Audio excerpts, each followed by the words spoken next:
Hello students, मैं हूं अर्पिता और आप हैं मेरे YouTube channel grow with biology में।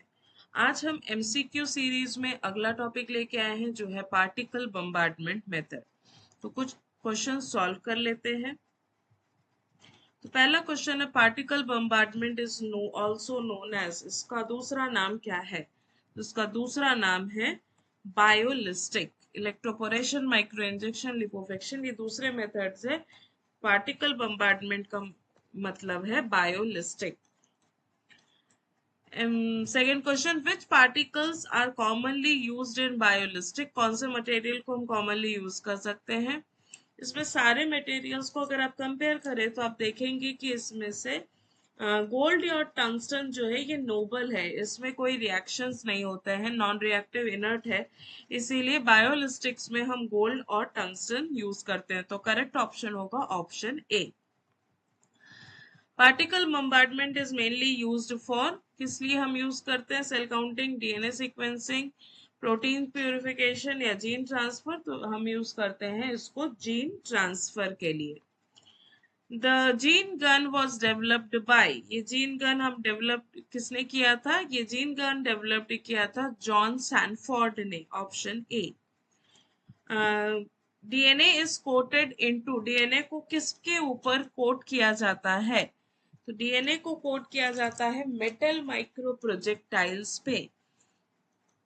जो मेटल के माइक्रो प्रोजेक्टाइल्स है जिसमें गोल्ड मटेरियल हो सकता है, टंगस्टन मटेरियल हो सकता है, उन मटेरियल्स पे डीएनए को कोट किया जाता है।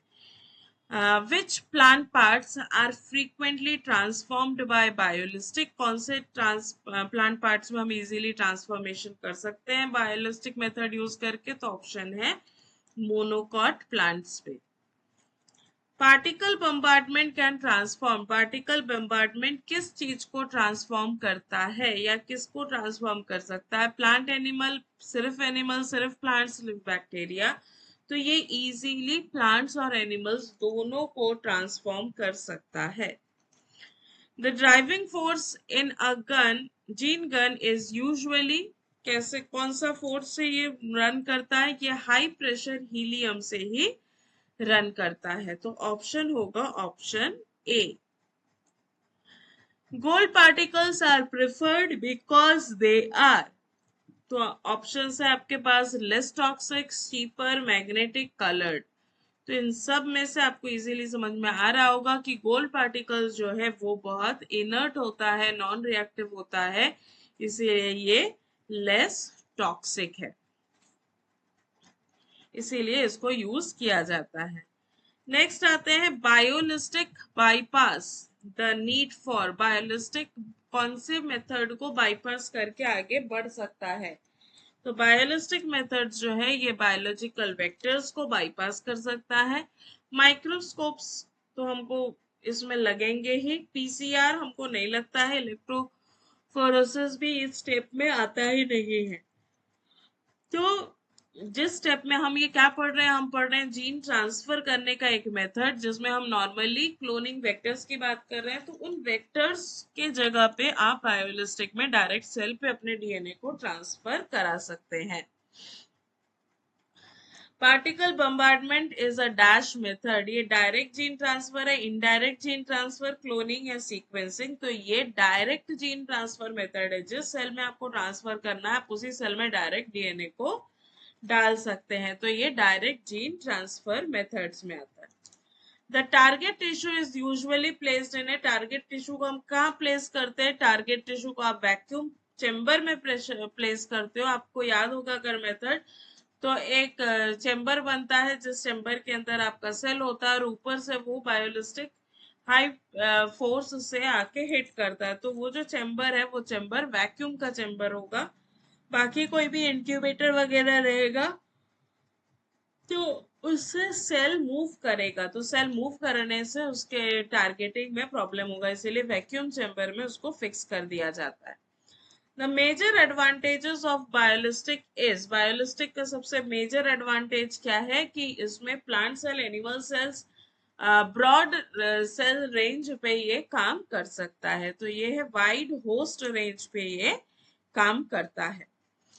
A limitation of particle bombardment is, कौन सा पार्टिकल बम्बार्डमेंट का लिमिटेशन क्या है? ये टिश्यू डैमेज कर सकता है, ट्रांसफॉर्मेशन नहीं हो सकता है, no DNA delivery, no applications. Applications तो बहुत है, डीएनए डिलीवरी भी, डायरेक्ट डीएनए डिलीवरी करता है, पर मेजर लिमिटेशन है कि जब वो हिट करता है तो वो टिश्यू डैमेज हो सकता है।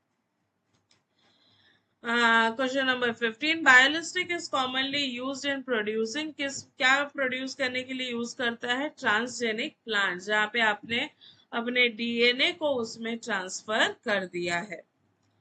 The particles penetrate the cells, particle cell के कहाँ पेनिट्रेट करेगा? सेल के अंदर घुसना है उसको, न्यूक्लियस के अंदर, तो सेल वॉल और मेम्ब्रेन को दोनों को क्लियर करके फिर साइटोप्लाज्म में एंटर कर सकता है।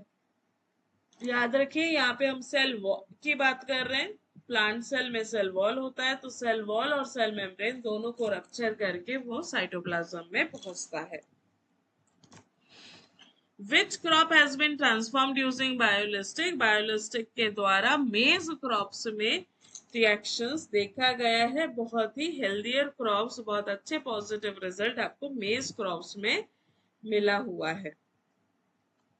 Particle size usually used in generally in the, कौन से साइज के पार्टिकल्स आप यूज करते हैं? माइक्रोमीटर है, सेंटीमीटर, मीटर और नैनोमीटर। तो इसमें हम देखिए, इसमें से ऑप्शंस में से आपका मीटर और सेंटीमीटर तो बहुत बड़े ऑप्शंस हो जाते हैं एक सेल के कंपैरिजन में, नैनोमीटर काफी छोटा है, तो हम माइक्रोमीटर रेंज पे हम जाते हैं। Question number 19, DNA delivery through biolistic is used when, कब यूज किया जाता है? जब एग्रोबैक्टीरियम इनइफेक्टिव हो जाता है, एग्रोबैक्टीरियम से जब डिलीवरी नहीं हो पा रहा है तब हम बायोलिस्टिक मेथड्स को यूज किया करते हैं। Bialistic transformation results in stable or transient expression, no expression, cell death, only protein loss. हर वक्त प्रोटीन लॉस नहीं होता है, हर सेल, सारे सेल्स डैमेज नहीं हो जाते, सारे टिश्यू डैमेज नहीं होते हैं। अगर सेल के अंदर डीएनए घुसा है तो उसका एक्सप्रेशन होता है। स्टेबल और ट्रांजिएंट एक्सप्रेशंस, ये सबसे इंपॉर्टेंट है, क्योंकि जब बायोलिस्टिक ट्रांसफॉर्मेशन होता है तो डीएनए अच्छे से सेल के अंदर घुसता है और सेल के अंदर घुसने के बाद वो अच्छे से उसके एक्सप्रेशन शो करता है, तो इसीलिए इसमें स्टेबल और ट्रांजिएंट एक्सप्रेशन करेक्ट ऑप्शन है। तो ये थे 20 MCQs on particle bombardment. Upcoming video रहेगा लिपोफिक्शन के ऊपर, तो आप कोशिश करिए कि सीरीज को कंटिन्यू करिए ताकि आपके जो एग्जाम्स में एमसीक्यू आते हैं वो आपके यहाँ से हेल्प हो जाए। तो यहाँ तक बने रहने के लिए बहुत बहुत धन्यवाद। Thank you and happy study.